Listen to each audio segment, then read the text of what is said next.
Esam atnākuši uz 100 metriem. Kuru tu ņemtu 100 metros, vai ir atšķirība? Paliekam pie 35. vai 50. Papa, tūlīt paskatīsimies, noskaidros. Tas ir Hikmikro Falcons, ja? Jā, divi kožās savā starpā. Kā tu mēs redzam. Jā, šitais ir 50. Ja? 50. Man interesē bukaragi. Nu, var pamanīt, bet savērtēt neko. Nu, buļļa trofeja izskatās gana labi.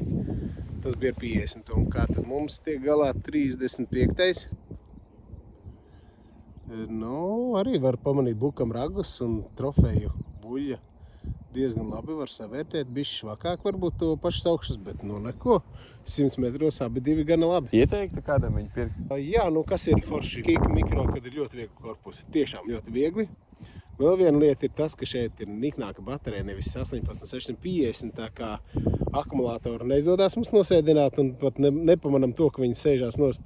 Tā kā man šķiet ir ļoti laba izvēle. Un vēlreiz atgādināšu, okulāram jābūt gana lielam divu iemeslu dēļ. Nežilbina aci tik ļoti, un pats galvenais, ka viņi var notīrīt, jo tagad ir sauss laiks, bet kad būs mitrums, vēsākā vieta vienmēr ir stikls un kondensējās tev pat no acis mitruma. Visvieglāk termomonokli izvēlēties ir tieši premiumoptika.lv, tāpēc, ka tur visi testi viena vieta, vislielākais termoierīču klāsts, un tu vari iekonomēt savu laiku un ātrāk tikt pie sava kārotā produkta.